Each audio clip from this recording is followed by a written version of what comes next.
Give the floor to our friend from Norway, Glenn. He's going to share the summary with you. My name is Glenn. I'm a professor of political economy from Norway. And as our panel was on Eurasian security, I would just like to outline three main points. The first was that the source of conflict today appears to be a conflict between unipolarity and multipolarity. Now, to a large extent, this represents a new phenomenon in international affairs. As in the 19th century, we had the United States as a dominant maritime power in conflict with the Russian Empire as the dominant land power.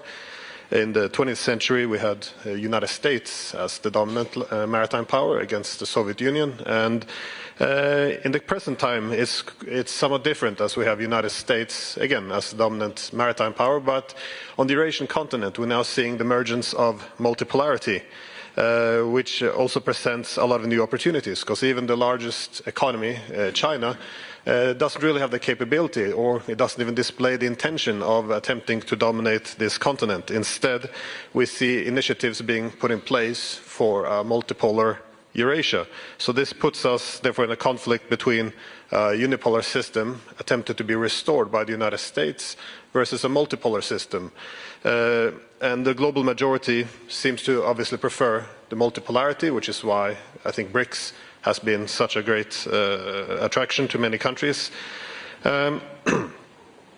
However, in our discussions, we also discovered a consensus that there was some concerns, or at least a desire for Eurasia to be an anti-hegemonic movement as opposed to being anti-Western, as the objective should be to harmonize interest and end this era of bloc politics as opposed to Eurasia merely becoming a bloc.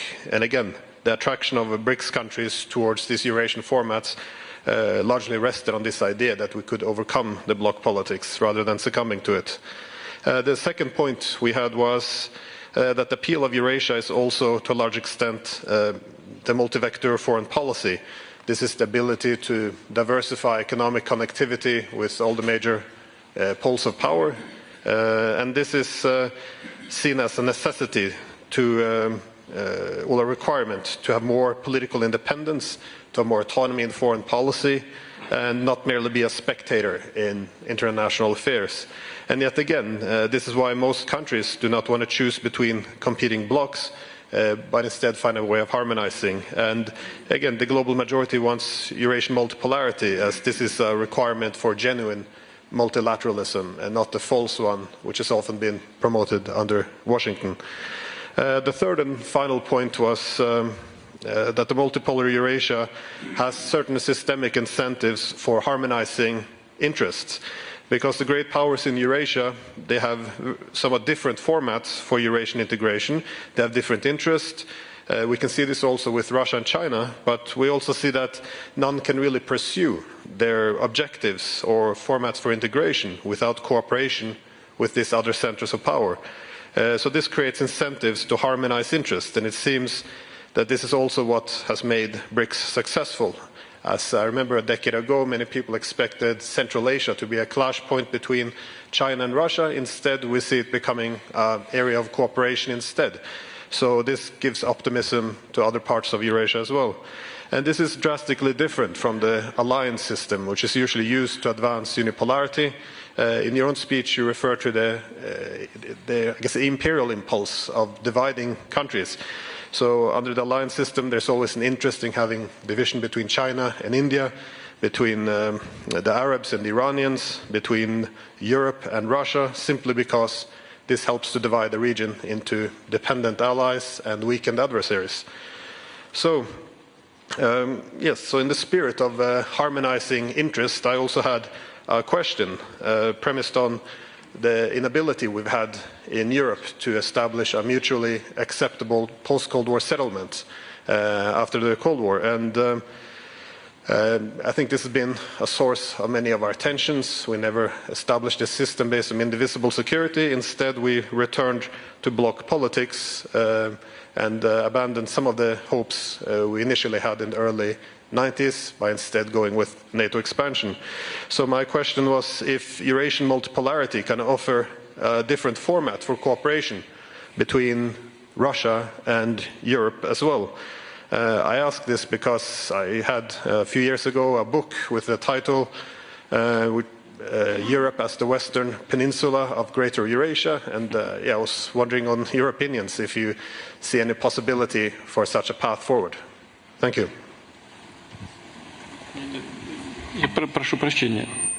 Please forgive me. Sorry.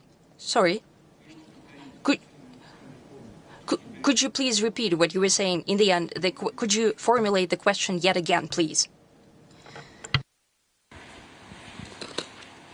Sorry. Well, my question was premised on the idea that across Eurasia we've seen many countries being able to overcome their differences, their political differences, through economic connectivity. We see this, for example, the deals the Chinese were promoting between the Arabs and the Iranians.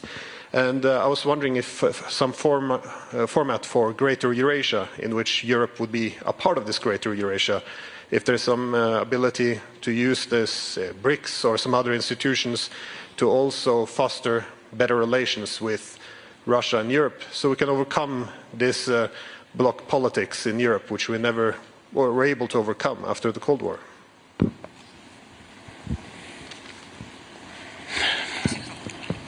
Вы знаете, после того, как холодная война закончилась, after the Cold War ended, there was a chance to overcome this bloc thinking and the bloc politics. I can repeat it. After the Cold War came to an end, there was a chance to overcome the bloc mentality and the bloc politics.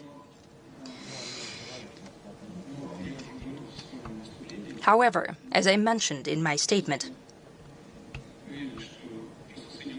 I'm quite sure that the US simply didn't need that. It seems that they were possibly scared that they would lose control over Europe. They wanted to maintain it, and they're still doing so. Moreover, they strengthened their grip over it. But I wanted to say that at some point, it would lead to the weakening of that principle of complete subjugation. You know, what I'm saying right now is not anything bad. I don't want to, blame someone or anything, God forbid. But we see that many European countries, most of European countries that are NATO members, to the detriment of their interest, are conducting actions that benefit the US politics and the US economy. Well, look, the US, in certain states of the US, the energy costs 3 or 5 times less than in the European Union. So the decision is being made deliberately in the tax system. They're decreasing the revenue tax. For example, they create the conditions for the transition of whole sectors of economy, of whole industries towards the US, and some of them do move.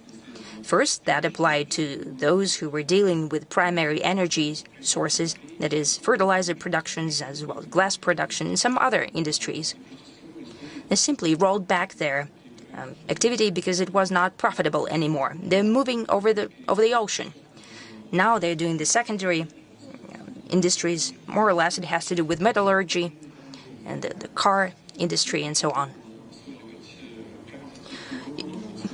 The governments can blame all they want, the ineffective management of the companies, of specific companies, but it has to do with the government policy, first and foremost. And in those conditions, the management of the companies had to do something to defend, to protect jobs and their companies. But it's not always possible, though. Therefore, the conflict that unfortunately we're seeing today, that we're unfortunately taking part in, that allowed the US, to achieve the strengthening of their leadership, to put it mildly, have almost a colonial dependence of the countries. Honestly, even I didn't expect that. The same is happening to Japan. It's surprising. What did we do to Japan? Nothing. Not a single step, not a single word. But they introduced sanctions against it. How come? Where did that come from? Hence the question, what do we do with that? Well, we didn't do anything. Are there colleagues from Japan? Possibly there would be some questions from them. And it's even worse with Europe. I have already said it, but I will not refrain from the pleasure of thinking back to my conversation in 1993 with ex-Chancellor Kohl. I had the chance to be present at the conversation with a former mayor of St. Petersburg. Back in the day, I still had some German in me, and I acted as an interpreter between them. He let go of the interpreter and he said, "Go and take a rest." I stayed and I interpreted for them. For me, who was a former member of external intelligence of the Soviet Union, it was so surprising to hear what he was saying. To be honest, I was listening to them, I was interpreting. And to put it mildly, I was extremely surprised. Because I still had cliches of the Cold War mentality in my head. I was a member of intelligence of KGB, of USSR, and all of a sudden, Chancellor Kohl started saying that the future of Europe, if it wants to preserve itself as an independent center of European civilization, the future is only with Russia. We need to bring together our efforts. I was simply agape. He continued in the same vein, and he spoke about his vision, about the development of situation on the American continent, the way the U.S. will continue to build its policy. Well, I will not give it verbatim. Well, he didn't say anything bad about the U.S., but he simply gave his expert opinion, not just a chancellor, but more like an expert. And in essence, I think 85 or 90% what he spoke about is happening. I can see it, and everyone can see it as well. And naturally, we should try to build a security system on Eurasian continent. It's tremendous in size. And naturally, Europe can, and I believe should be, a part and parcel of that system. I jotted it down. The PRC does not have a chance and doesn't want to play a dominating role. You said you spoke about Central Asia as well. And I will mention it too. I think there are certainly our friends from China here.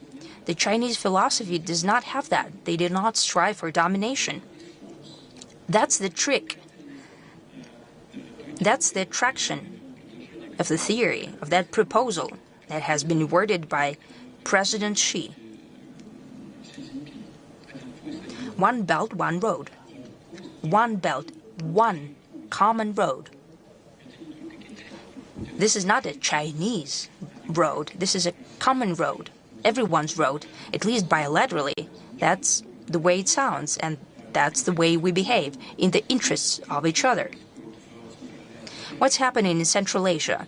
Everyone expected some kind of a clash or collision between Russia and China in Central Asia. Well, look, the thing is that these countries are very young in their statehood, and they have economies that requires significant development. Demographic processes are afoot there. For example, take Uzbekistan. Every year, they add another million of population. Can you imagine that?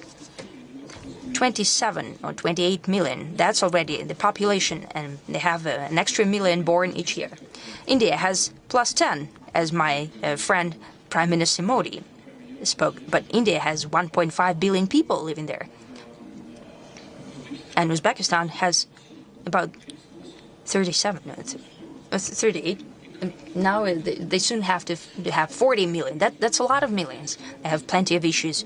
And if the People's Republic of China comes over there and helps out those economies, and that means that as a result of economic cooperation, the domestic political processes stabilize as well. The statehood is stabilized. Russia only has an interest in that. We want to have a stable situation there, stable development. It's in our interests as well.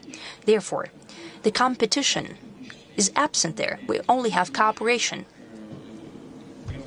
It doesn't stand in the way of developing development of our traditional development of ties with that region of the world. And the countries of Central Asia that for hundreds of years have been part of the Russian Empire and of the Soviet Union not only remember well, but they cherish our special contacts and special ties. And it benefits everyone. And if we create a security system in the Eurasian continent, and incidentally, I see and I hear that certain European countries are starting to talk about the single security system from Lisbon to Vladivostok yet again. Now they are going back to what de Gaulle spoke about. He talked about Urals, but we need to talk about Vladivostok as the end point. They have these ideas again.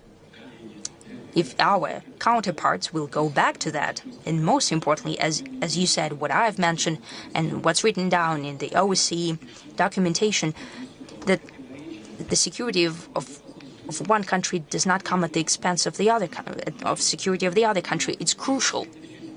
If we can truly do that, you have mentioned the level of trust that needs to be increased.